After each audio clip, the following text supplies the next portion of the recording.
Hey everyone, Daniel Snyder here from Seeking Alpha. Thank you so much for tuning in to this webinar all about the power draw. Now, I don't know about you. I've been reading a lot about it. I've been seeing the returns of stocks like Vistra and Constellation. Obviously, energy is a big focus here going forward in the years to come. So we want to know, what are the best stocks right now? So we've got our VP of Quantitative Strategy, Stephen Cress, joining us today, exclusively right here, right now. But first things first, you know what we have to do. Get the legal disclaimer out of the way, so bear with me 1 second. We are not advising you personally concerning the nature, potential value, or suitability of any particular security. You alone are solely responsible for determining whether any investment, security, or strategy, or any product or service is appropriate or suitable for you based on your investment objectives and personal and financial situation. This presentation is for information purposes only. Content is presented as of the date published or indicated and may be superseded by subsequent events. It represents my opinions or Stephen Cress's opinions, which may not reflect the opinions and views of Seeking Alpha as a whole. Past performance is no guarantee of future results, and Seeking Alpha is not a licensed security dealer, broker, or U.S. investment advisor or investment bank. Now, with that out of the way, you nailed Stephen it. Cress, the VP, the quant titan himself. I always love doing these webinars with you. Obviously, we want to dive into data. We want to dive into some top stock picks. But first things first, why don't you go ahead and share just a brief little bit about yourself? Sure, Daniel. Thank you very much. And a great intro. A little bit of background on myself. I've been in the world of finance for over 35 years. The majority of my career was spent at Morgan Stanley, where I ran a prop trading desk in quantitative strategies. But I was also the founder of a hedge fund that focused on quantitative strategies and a fintech company that, for lack of a better description, was really like a virtual analyst or a robo analyst. It enabled you the ability to put in any company name or ticker symbol and get a full-fledged research report on it. And Seeking Alpha liked it so much that they bought the company. And that's what's brought me here today, Daniel. So Daniel, I really like this presentation that we're doing today. It's the AI power draw, and it's a little bit different than sort of our normal focus for AI, which is just trying to find the best overall stocks that are AI related. This one has more to do with the energy draw. And I think the timing is fantastic because the markets are a bit volatile. And I think for the most part, these stocks will be pretty steady over the next few months, which could be pretty volatile as the markets are digesting a lot of economic reforms and monetary policy and fiscal policy, global policy, what's changing worldwide. There probably promises to be a little volatility ahead.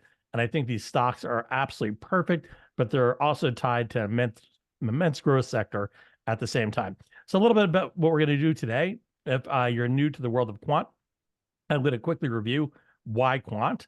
Then I'm going to go over the stocks, AI-driven energy demand, and it's how it's pushing for the names that we're recommending today. And of course, it's all related to sort of our top stocks for the AI power draw. And without further ado, I'm going to get into what is quant. So from a quant perspective, when you look at quant versus traditional analysis, we really are very, very similar. Quant is a data-driven process, and as such, we invest using data, math, algorithms to find investment opportunities and manage portfolios. And in the concept of that, we really try to avoid being emotional about any one particular stock. Sometimes as an analyst or portfolio manager or an individual, you can really get vested in participating in the stock's ups and downs. It could create sort of a false connectivity. And what we try to do in the world of quant is really keep it data driven and remove those emotions. And we focus on very measurable factors and styles such as valuation, momentum, earnings growth to make our investment decisions. And while we do it, we sort of make it a systematic process. So that really removes any emotional attachment by making it systematic. So quant analyzes big data to achieve steady and reliable and optimized returns in different market conditions. Again, removing that emotional attachment and making it strictly about the data. So what we do at Seeking Alpha with that quant concept is we have a couple core metrics that we focus on. So quant can focus on momentum, it could focus on value, it can focus on growth. We really use a diversified approach. So we have a handful of core metrics that we focus on, which, as I mentioned earlier, would be value, growth, profitability, positive EPS revisions, and momentum. And when we do it, it's all relative. So when we take a look at a company and those metrics and styles that I mentioned, we look at it on a relative basis for that particular stock versus its entire sector. So we're actually measuring the strength and weakness of each metric, and then we look at it collectively, those metrics compared to the sector for a company. And that helps us rank stocks within a sector from first to worst. And we have a pretty good track record, Dan, while doing it. So I'm just going to, sort of pat myself on the back here a little bit, which it's never a good thing, but I want people to know that there's a lot of credibility behind the quant strategy that we use. So if you take a look at a back-tested strategy combined with simulated trades, going back to 2010, you could see that if you invested $10,000 in 2010, that return today would be $323,000. If you did it for the S&P 500, that same $10,000 would be worth only $60,000. So it actually provides an annualized return of about 26%. Now, there's two things I want to mention about this. This is not an investable product that I'm trying to sell or push. The reason why I highlight this performance is to demonstrate the quality of the strategy that we use. So when we look at this sort of as a portfolio, we're taking a look at all the quant strong buys every single day going back to 2010. And if those strong buys fall off the list, it obviously comes off and is sold. So we're looking at this only for our strong buys, and we're not cherry picking because we take a look at all the strong buys going back that far. The second thing that I want to highlight is the back-tested strategy actually runs from 2010 to 2019.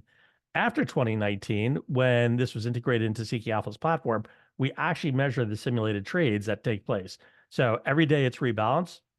We move the strong buys in, take the other stocks out if they fall out of that strong buy rating. And you can see the performance is very, very strong even after that 2019 period. And there's a couple other things to point closer to, today, and not only looking back to 2010, but a little bit more recent. About a month ago, we listed our top 6 AI stocks for 2025. And you can see on the far right side, the return for the S&P 500 over the last 4 weeks is 4.8%. And you can see the top 6 stocks that we recommended have done extraordinarily well using this GARP type of strategy, which is growth at a reasonable price. But of course, we have the kickers of momentum in there and the EPS revisions to sort of round it out. And you can see the 1-month performance has been very strong. All but one of the stocks, so 5 out of the 6 have outperformed the S&P 500 significantly from those recommendations that we had for our top 6 AI stocks for 2025. Now, I just want to, as a friendly reminder, the stocks that we're listing today aren't necessarily just AI based, but these companies that we're recommending today are the companies that provide the energy for AI data centers, and the users, which is pretty extensive at this point, even outside of data centers for AI. So it's a little bit different in terms of what we're recommending today. So here's another chart that actually exhibits stocks similar to what we are recommending today. These were top utilities powering the AI revolution from a research report that we had back in October of 2025. And in October of 2024. And you can see the returns on these stocks were pretty significant too, compared to the S&P 500. So last October, you could see we recommended 4 utilities primed for increases in AI power demand. And 3 out of the 4 selections have delivered double-digit returns since their selection, strongly outpacing the utility index and the S&P 500 for the same period. So many of the stocks that are recommending today are a little bit more similar because they're benefactors of the AI-powered drawdown. And as you can see, there's been explosive growth within this segment. The AI market is projected to grow to $1.8 trillion in 2030 from $538 billion just in 2023. So that's a massive increase in the amount of dollars being allocated there. North America currently commands the largest share of the AI market at 37%, and Asia is the fastest growing going forward with a CAGR of 19.8% going through 2034.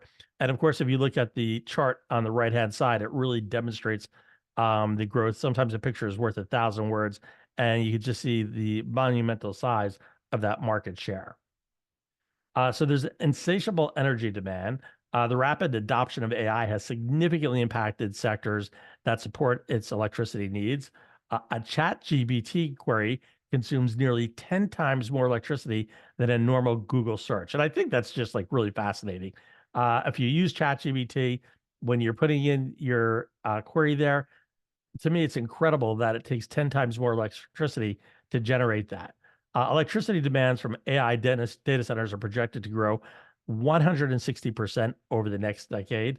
And a major driver of the growth for utilities and energy infrastructure are the benefactors, I should say, of that growth. And we have two really cool charts on the bottom. One with the share of working age adults using generative AI.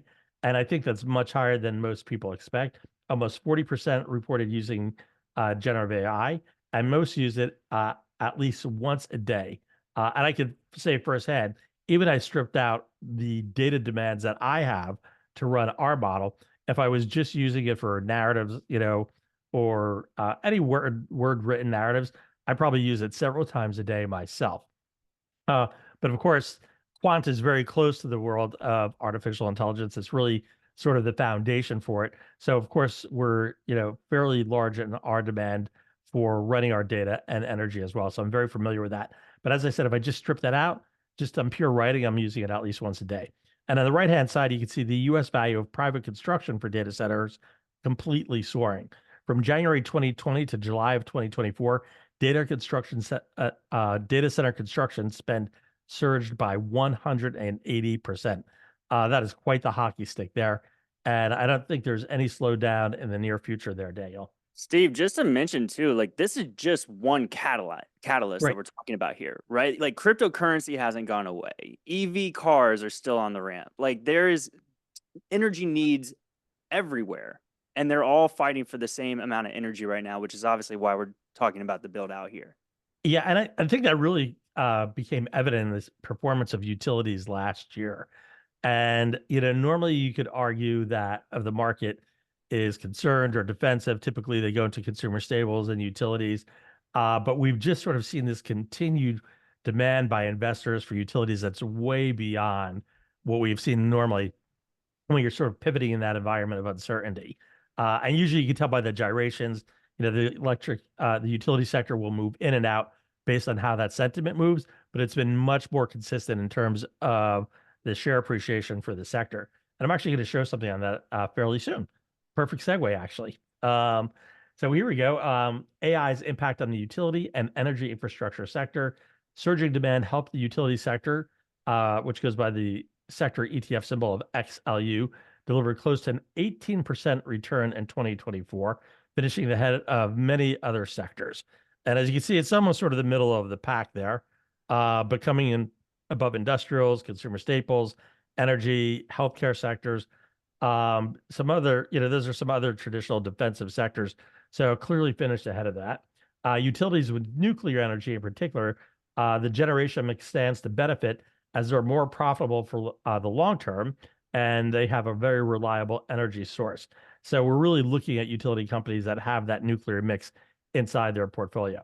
AI energy needs are so great that is also driving a resurgence in traditional coal and gas-fired power plants with an estimated 200 facilities under development right now. And you can see at the very bottom of the page here, we have a couple of headlines that we grabbed. AI boom driving resurgence of U.S. gas-fired power, new life for fossil fuel usage, and nuclear companies surging as tech firms eye small modular reactors for AI. And I think that's going to be a very interesting area to look at over the next couple of years as these much smaller reactors popping up all across the country.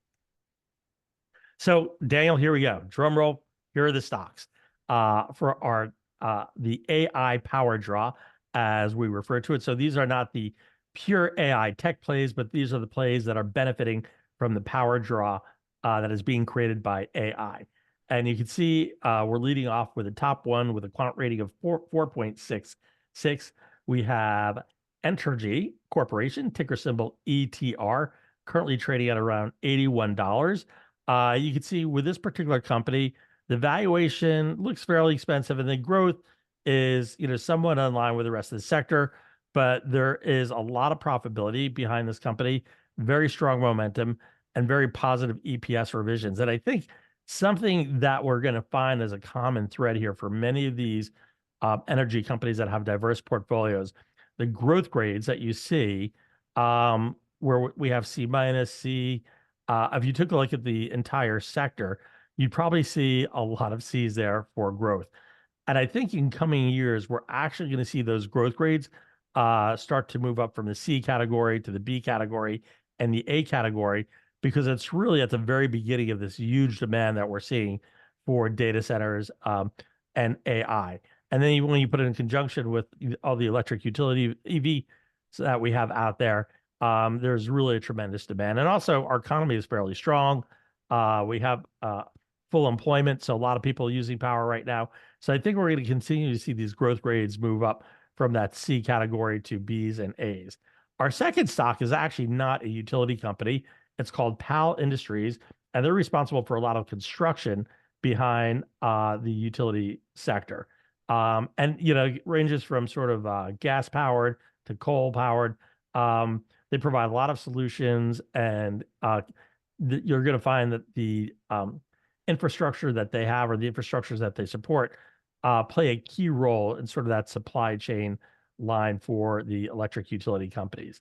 The number 3 company is certainly a utility company, the Southern Company, with a quant ranking of 4.31. That's a buy right now. Then we have Exelon Corporation, ticker symbol EXC, currently at $41.80. That's a buy recommendation as well. And lastly, at number 5, we have PPL Corporation with a quant rating of 3.91. So 2 of the stocks are a strong buy. That's Entergy Corporation and PAL Industries. And the remaining 3 are in the buy category. But there's something else that I really like about these stocks. They have dividends, and they have fairly good dividend yields. And you don't often find that. Sometimes I have to be focusing on an article or a webinar that's about stocks that generate dividends. This is really sort of a byproduct. And when we were putting this list together, of course, it was focused on utility companies. But I was looking at more to the angle that, these utility companies are participating in the growth behind AI power.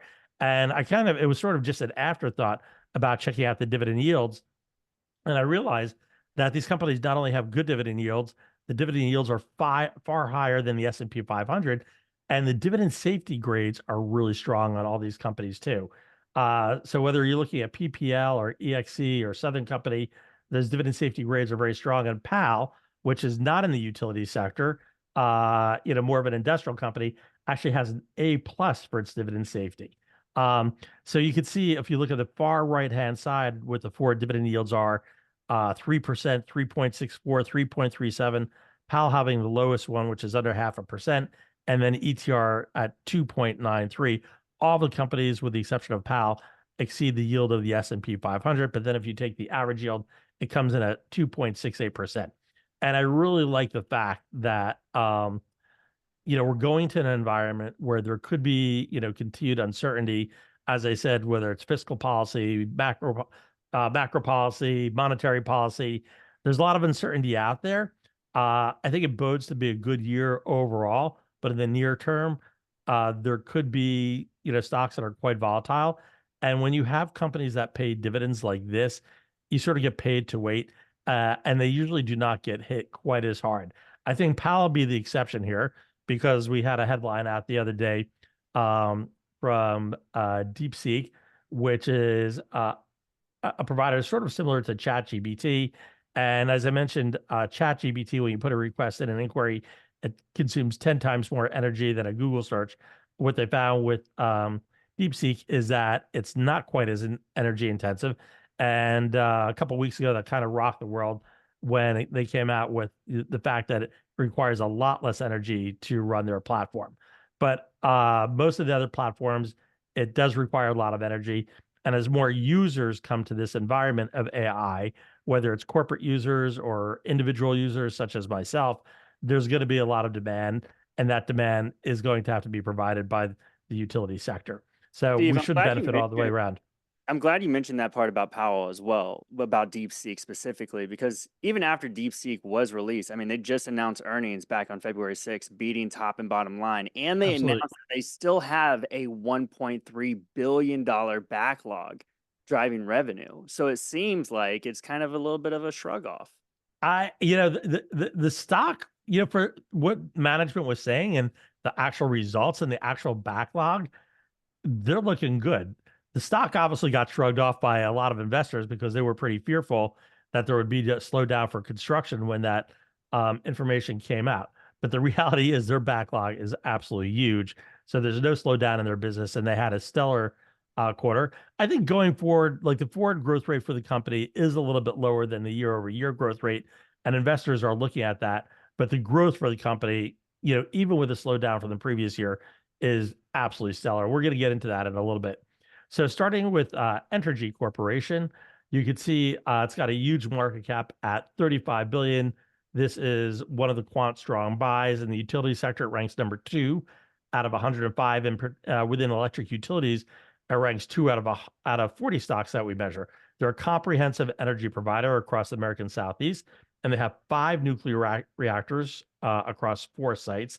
They have a great EBITDA growth number at 11%, which is at a 25% premium to the sector. Their cash per share at $3.29 is a 365% premium over the utility sector. So that's absolutely huge. They're up 67% on a trailing 1-year basis. And in the last 19 days, 14 analysts have revised their earnings estimates up, and there's been only 1 downward revision by an analyst in the last 90 days. They've had 10 consecutive years of dividend growth. And if you look at the cards on the right-hand side, we covered this briefly before. The valuation is a tad expensive and growth is in line with the sector, but the other metrics for profitability, revisions, and momentum are very strong. So if you look at the quant rating history, you can see it's had a buy and a strong buy on it for quite a while. And I feel like we really nailed it because the stock has appreciated quite nicely during that period. And of course, it's got a dividend yield with a dividend safety grade of A minus. So I'm going to go to the next stock right now, which is PAL Industries. It's our other strong buy with a ticker symbol of POWL. If you look at the quant rating history, you can see this has been a little bit more volatile. The stock really had a nice surge from where it was a year ago, but recently, came off when DeepSeek, announced that it requires a lot less power to run their platform. And of course, that platform is, not as extensive as many of the other engines that are out there. PAL Industries is a mid-cap company, bordering almost small cap, with a market cap of 2.65 billion. Within the industrial sector, currently ranks 27 out of 616 stocks that we cover within that sector. And within its industry of electrical components and equipment, it ranks number 2 out of 62. This company has also been twice recommended in one of our premier products at Seeking Alpha called Alpha Picks, which is a portfolio that we run separately. It's for individuals that just want a couple recommendations a month. So we provide our quant strong buys twice a month for that.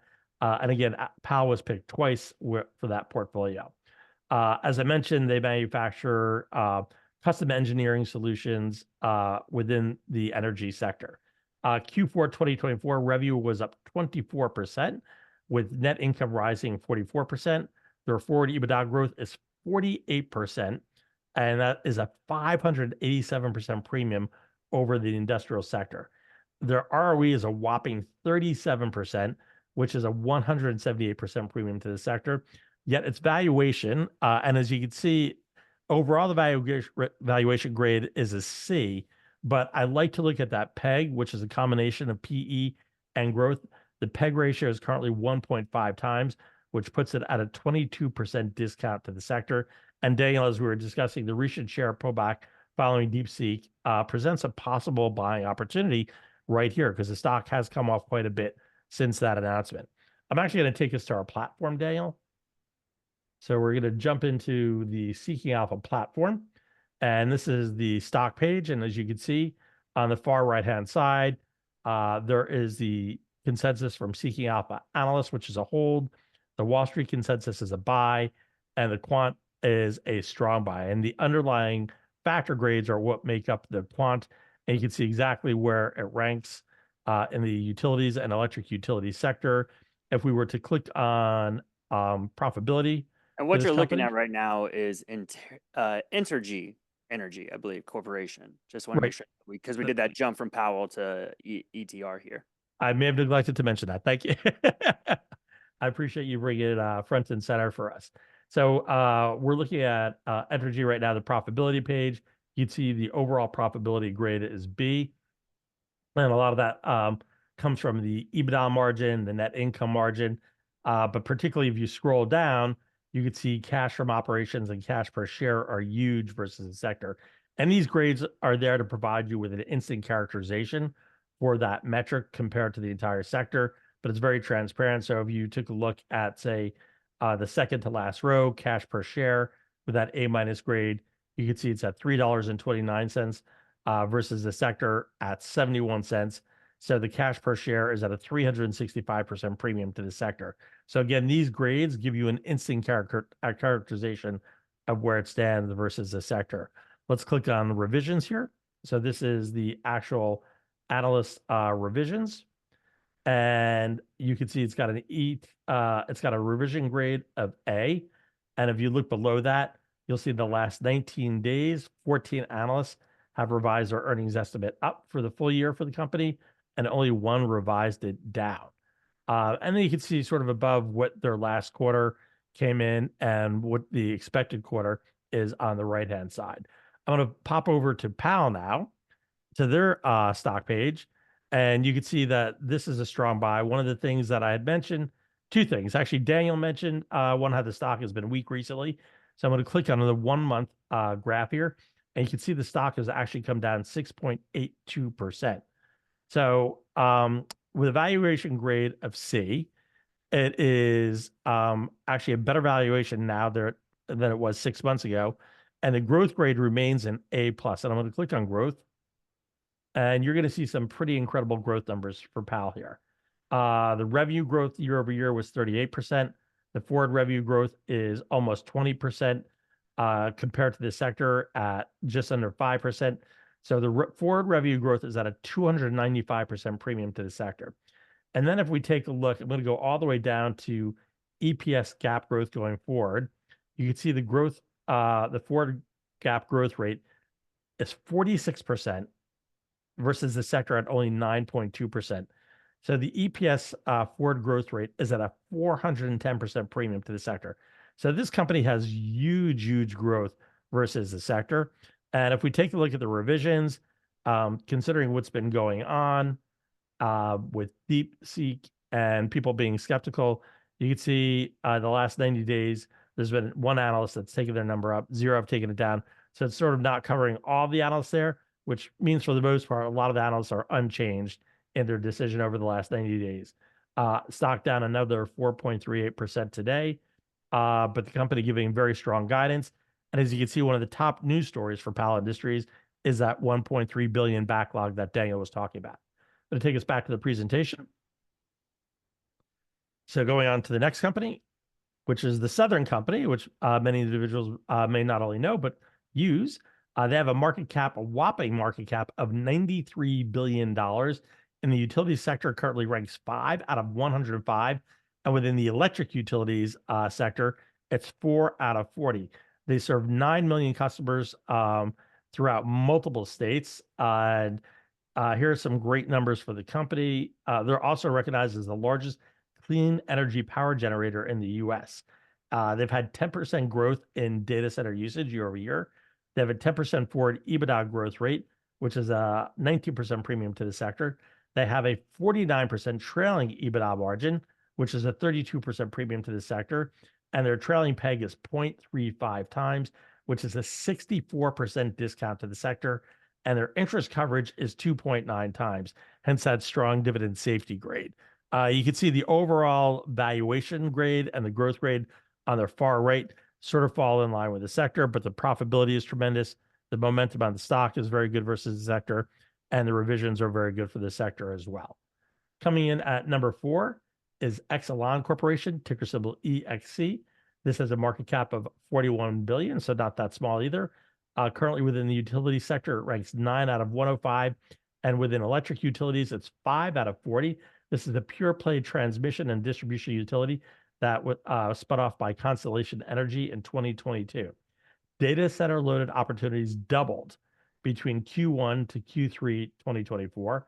The forward revenue growth is at 7.4%, which is the 245% premium to sector. Cash from operations is a whopping 5.5 billion, which is a 343% premium to the sector. And price to sales is at 1.8 times on a trailing basis, which is almost a 20% discount to the sector. Of course, a very good dividend safety grade at B and a dividend growth grade at B minus. Like many other companies that we're showing today, the valuation and the growth is in line with the sector, but profitability and momentum are very strong. Hey, And Steve, coming real in, quick, because we yeah, got this coming through the chat. I just want to make sure because obviously we want to be, have the content resonate with everybody that shows up or is watching the replay. When you're saying discount to the sector, there was a question that came in. When you say discount to the sector, is that a positive or a negative thing?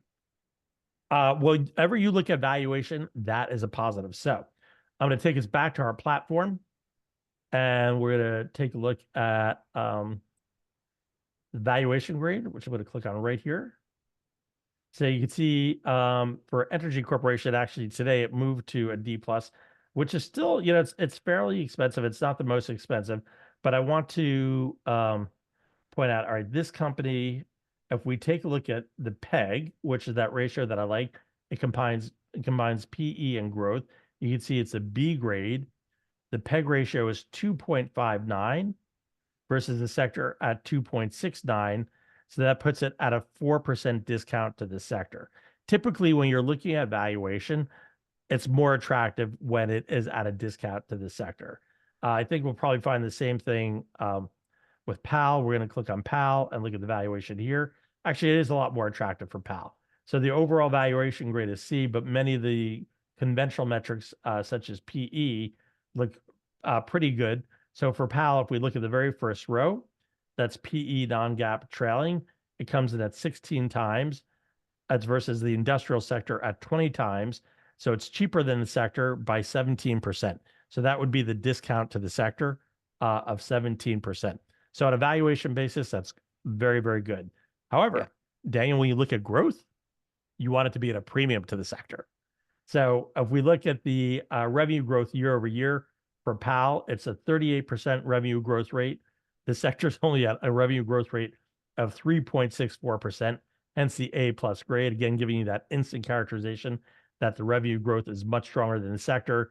And if you look at it, the percent difference to the sector, it's a 950% premium to the sector. So for the growth, that's exactly what you want. For valuation, you want discount. For growth, you want premium. And this all goes back to that growth at a reasonable price methodology. Absolutely. Right? That is what we're focused on here with the quant system, just to remind everybody. Yeah. And Daniel, since we're on it, I'll just click on profitability. Profitability works on the same basis as growth. You want it to be at a premium to the sector. So we look at the EBIT margin or the EBITDA margin coming in at 17 and 18%. You can see for the sector, it's at a 10% EBIT margin, and the EBITDA margin for the sector is at 14%. So it puts it at a 71% premium to the sector and a 28% premium to the sector. So for profitability and growth, it's more attractive the higher the premium. For valuation, the bigger the discount, the better. So I think we worked our way through here on Exelon Corporation. And we're going to go to the number 5, which is PPL, coming in at a market cap of 25 billion. This is a buy. It ranks within the sector 18 out of 105, and within the industry, electric utilities, number 7 out of 40. The company has demonstrated a good job leveraging AI and advanced analytics to manage outage response and manage growing loads from hyperscalers. So in terms of the actual data, it has a 21% forward EPS growth rate, which is really big for the utility sector. Again, premium 200% over the sector. In terms of its cash from operation, it stands at 1.94 billion. So that's a 53% premium to the sector. The trailing EBITDA margin is 40%, and the stock is up 33% on a one-year basis. When we look to the far right side, we can see the valuation, tad expensive at a D plus, but the growth rate actually comes in at B, which is almost where it was 6 months ago. So the stock is up, as we said, on a trailing one-year basis over the last 52 weeks. It's up 33%, yet the valuation is actually more attractive now than it was 6 months ago. And the growth just about the same for the most part. And Daniel, I mentioned Alpha Picks earlier. It takes a lot of research, obviously, to decide what AI stock you want to pick, or which energy company will be benefiting from AI, or just looking at our top stocks in general. So sometimes it's simpler just to have a service that gives you our 2 favorite quant strong buys a month, and that's called Alpha Picks. So Daniel will provide a link there. Alpha Picks is a derivative of our quant strong buys. As I mentioned, we just basically take our 2 favorites. When we look at that portfolio, there are a couple other parameters and criteria that we have. It is designed for longer term investors. We do look for companies that have a market cap over 500 million and greater liquidity. There's a separate platform for it. It's a separate service, where Seeking Alpha Premium is one service, Alpha Picks is another service, because it really custom tailors the names just down to our 2 favorites. There's a separate platform that's very transparent, and we write articles for every stock that we recommend, and we always show that since the inception of it. And speaking of the inception of it, let's see, we'll go to the performance over here. Since its inception, a little bit more than 2.5 years ago, Alpha Picks is up 174% versus the S&P up 60%. The year-to-date return for Alpha Picks, as you can see on the right side, is 5.91% versus the S&P of 3.2. The 3-month return is underwater a little bit versus the S&P, but the 1-year return clearly much higher at 33% versus the S&P at 20%. Something else that I went over here fairly quickly, I wanted to show what the performance has been over the last 4 weeks for the stocks that we're recommending today, the AI power draw stocks. You can see for EXC, the stock is up 12%, ETR up 7.3%, PPL up 7.8%, Southern Company up 5%. Only stock that is down over that 1-month period is PAL, down 4.8%. Again, 4 out of the 5 stocks beating the S&P 500, but I would look at PAL as a buying opportunity here. Again, it was a lot more sensitive to the news that came out on DeepSeek, but with the company beating earnings and having that huge backlog, I would get right back into that stock. And Daniel, I think that's it for our presentation. Obviously, I like these companies because they do have dividends and great for dividend yields. If you are interested in the dividends, we're actually having an event on Wednesday, March 5th at Dividend Investing Forum. So this is a perfect time to be looking at stocks with dividends, as there has been some volatility in the environment. Daniel, back to you. Yeah, I'm going to go ahead and ask our team in the back that's with us today, if you can go ahead and drop that Alpha Picks link into the chat. I see a couple people are asking for it here. Want to make sure we get that to you as well. If you're watching the replay, that will be beneath the video here as well. So go ahead. I highly encourage you to check out Alpha Picks. Steve, one of the initial questions is around Alpha Picks. Is it a trading portfolio? Is there a lot of switching of positions? How is the portfolio kind of managed? It is actually not a trading portfolio. I designed it for long-term investors. And as a matter of fact, when we have a stock that moves from a strong buy or buy to a hold, I actually keep it in the portfolio for 180 days. I think, many of these stocks, first, all the time I tell people, hold means hold. It doesn't mean sell. If it were a sell, you would get the sell rating from us, the recommendation to get it out of your portfolio. We would send you an email. It would be up on the platform. A lot of times when a stock moves to hold, it's because the valuation is getting slightly expensive, but the growth is still there and investors are still loading up shares. So we really wait for a full 180 days when that stock is no longer a strong buy before we move it out of the portfolio. So this is not for day traders. It's really for investors who like to have a couple ideas a month and like to hold those stocks for a while. However, it is a data-driven process, Daniel, and if a rating does change to sell, or if we've met that 180-day point, we do recommend people unload it from the portfolio. Thanks for clarifying on that. I'm being reminded by our team here that registration for the Dividend Investing Forum that you see here on your screen right now will start next week. So keep an eye out for that. It'll have all the details about the speakers, the time, as well as if you're interested in single stock ideas that are paying dividends, or preferred shares, or baby bonds. This is an event for you, so you don't want to miss that. Just wanted to get that clarified now out of the way. And then, okay, Steve, back to you.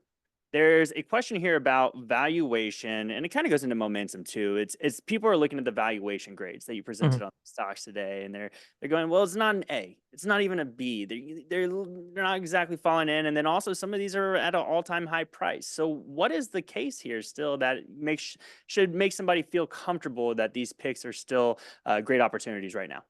Okay, excellent question. So, Daniel, you probably recall, and people who are looking at this presentation, I had a slide that showed our back testing history going back to 2010. Um, with that back testing history, we allow companies to be strong buys and buys that will have a valuation grade as low as D. If the company had a valuation grade that was D minus or lower, so basically F and D minus, it would default to a hold rating. So that's sort of our threshold. It's sort of like um, a security breaker, to use another term, or electrical breaker. Yeah, if a stock moves to a certain valuation level and we just deem it as too expensive, which would be in that D minus and F category, we would not recommend that stock as a buy or strong buy. So we have found, over the course of our back test, when you look at value combined with the other factors of growth, profitability, EPS revisions, and momentum, you do very well up until the point where that grade is D minus or lower.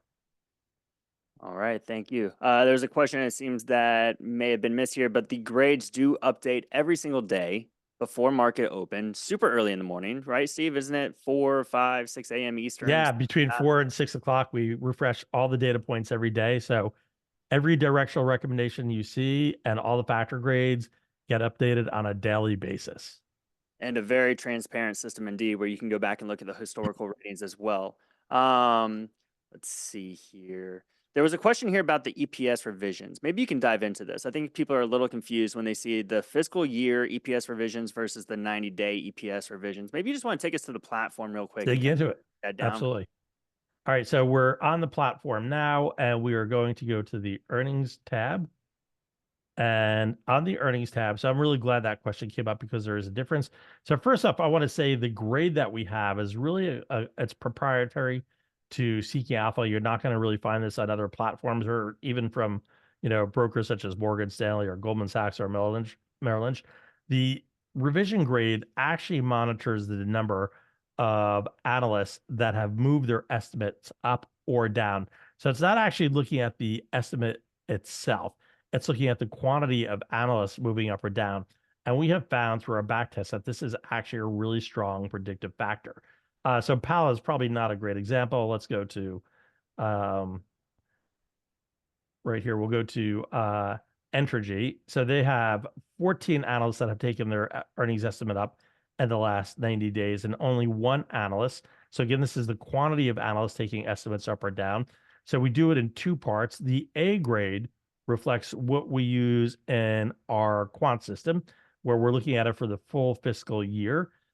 If you look on the upper right hand side where we go to the earnings quarter, we show that in the last 90 days for the quarterly estimate, four analysts have taken their estimates up and four have taken it down. So it's about 50-50. So these are analysts that are looking at the upcoming quarter compared to the revision grade below, which is actually for the full fiscal year. So when I see something like this for the quarter, it tells me that analysts are trying to sort of fine tune their estimate for the upcoming quarter. You'll see a lot more volatility in the ups and downs for the upcoming quarter. I usually see greater stability in the longer term, because sometimes a company, they could miss, they could hit in the upcoming quarter, but by the end of the year the numbers work out. So hence you see a lot more stability in the overall fiscal year revision grade. Thank you, Steve. Quick mention for everyone as well. There was a couple questions here. Alpha Picks is a separate subscription product here on Seeking Alpha that is not included with Premium.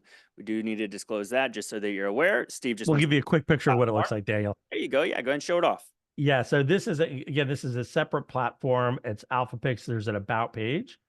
If you go to subscribe, it'll give you a lot of details on the about page. How our performance looks, what the criteria is, how you can get started as a new subscriber, the buy criteria, the sell criteria, something we do which is fairly unique in letting our winners run in this portfolio. So if a stock is up over 100%, even if it has a hold, and I mentioned before, we will kick a stock out that's a hold for 180 days.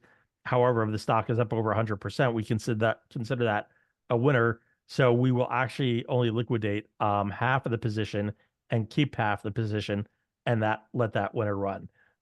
We discuss how we reinvest our proceeds and how we calculate the performance. And performance is pretty important. So if I go to the performance page, we are very transparent. So you can see what it is from inception. You can see what it is year to date. And you can see what it is on a 1 month basis. And as we showed before, the 3 month number, which is a little bit of the red here, and on a 6 month basis. So a little bit deeper in the transparency, we actually show the date that it was picked, what the purchase price is, and the percent change over the portfolio. So we take a look at the returns overall. So the last couple picks haven't really panned out. We're sort of giving away a couple ideas here, but that's okay because you can take advantage of it. When you go back over the longer history, and we'll show the overall returns here, you can see some of the stocks that came on early on, we have triple-digit returns. So we're very transparent with what's up, what's down. But the point is, like, when you actually recommend these stocks, we recommend them as strong buys. And they're strong buys because the securities are mispriced. If they were fully priced, they would tend to have hold recommendations or sell recommendations. The fact that they're mispriced is why they have a strong buy. And that means that investors don't fully embrace the current valuation framework or the growth framework that a stock has and its potential going forward. So we rate the stock as a buying opportunity because it's mispriced. So yeah, it shows you it's very, very transparent. And again, it's designed for long-term investors. If you don't want a high inflow of ideas, we're just giving you 2 ideas a month. Not to mention the incredible community that you have there. That's pretty much blowing up the comments every time an article goes out. And but also you and the team are very on top of always making sure people are aware. What does a short report mean? What does an earnings blowout or a miss mean? I mean, you are completely on top of the communication there in Alpha Pick. So that's awesome. I want to mention that.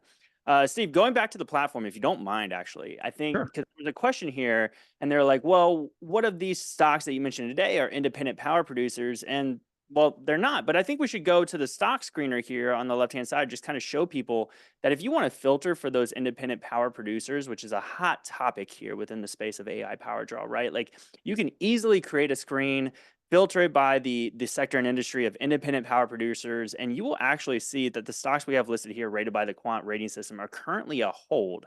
But I do want to just kind of point that out. Yeah, Steve, you click on that for me right there at the bottom, second to the bottom. There you go. That they are here, they are rated by quant, and you can go ahead and set these up into a portfolio as well. You can keep an eye on them and wait for those ratings to hopefully change for the better for all of our beneficial. Steve, is there anything you want to touch on about this stock screener? I mean, because one of the questions too is why do you pick the stocks that aren't necessarily number 1 within the screener? Yeah, so if a stock is not rated number 1, again, this is sort of an overall concept that we're looking for, which is the AI power draw. If it is a stock, that's number 1 and we haven't recommended it, it could be because the portfolio of the company is not fairly well diversified. It might not have nuclear, which we see as a major benefactor. There's probably some reason there that it doesn't meet the theme of we're not selecting it for today's article. It could also be market cap. It might be too small. When I write the articles or we have these concepts, I'm typically looking at market caps above 500 million. So there could be a number of reasons. So if we actually went to the stock screener and let's go back, really super easy. As Daniel mentioned, we're just going to create a screen. I'm going to type in utilities. Let's just click that overall. Let's look for buys and strong buys. Okay, so Iberdrola is a company based out of Spain. They are global, but they are based out of Spain. So we were trying to focus today on U.S. companies, not foreign companies. So that's why Iberdrola was not announced there. Iberdrola is a very good utility. It's got a tremendous dividend yield. It's very well known. It's got a huge market cap at 87 billion. So we would recommend this as an overall utility company. And they actually do have a fairly diverse portfolio, but the theme today was U.S. entities. And as you can see, number 2 comes in there, Entergy Corporation. Number three, again, is not a U.S. company. So the concept was basically to try to go with U.S. companies. Yeah, thanks for highlighting that. There is a question here, just kind of double checking it. Yeah, about these utility names that we mentioned today. Do you have any worries about the debt level of some of these companies? And I was just looking at, I think, which one do I have here? I have ETR. Yep. Debt level of, let's see, most recent quarter, $29 billion. Is there any worry from that end, or is that factored into the quant grade? Okay, so it is factored into dividend safety when we look at debt levels. Actually, it's factored in the quant model as well. It's a little bit more prevalent though in the dividend safety. But for the factor grades, I want to click on the profitability of the company. And you can see overall that profitability grade is a B, especially if you look at from cash from operations at 4.1 billion. That alleviates a lot of the debt concerns that we have. But debt is an issue, so I'm going to go to dividend safety, and you'll be able to see specifically what some of those ratios are. So with the debt as high as it is, you can see the interest rate coverage is a C minus grade, and the dividend coverage grade is a C, which gives us confidence that despite the debt levels, they'll be able to cover those dividends. As the viewer rightly pointed out, if you look at net long debt to assets, it's a D plus. Long debt to EBITDA, a D plus. Total debt to equity, a D. Total debt to capital, a D. So the debt is fairly high compared to many other utility companies. But when we look at some of the profitability margins and the returns and the cash, it definitely alleviates a lot of that concern. Yeah, thank you for clarifying that. Real quick, too, if you scroll down just a little bit on the Sure. dividend card, I think we should take a second and click on that dividend grades beat the market link and kind of go through some of the data highlighting why that safety grade and how these are put together are so important.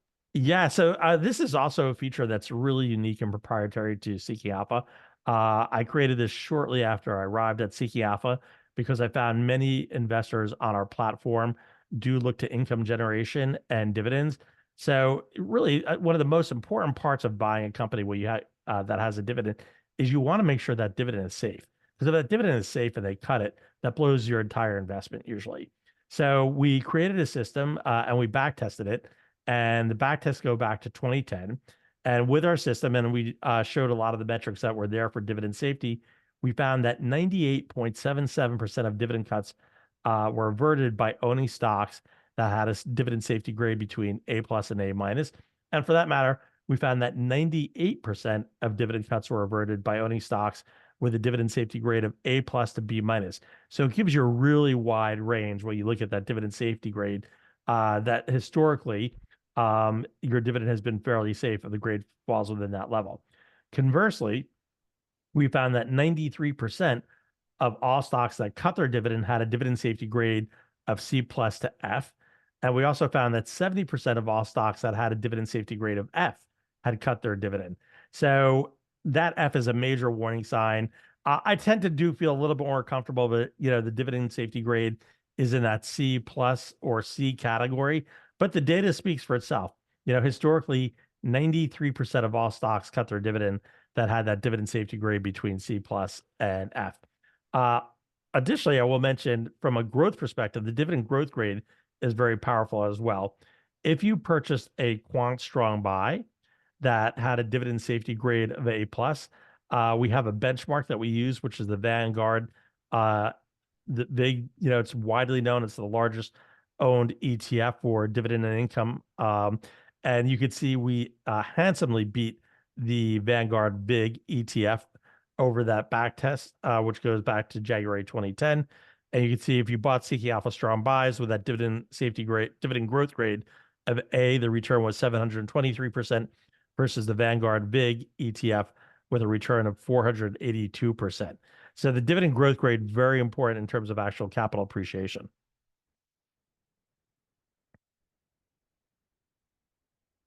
Daniel, I think you're on mute still. Yeah, thank you for that. Thank you, Steve, for breaking down the dividend grades. Real quick before, because I know we're almost running up on time here, I just want to run through a couple of these questions. Yes, we do cover Canadian stocks. That is also on the platform.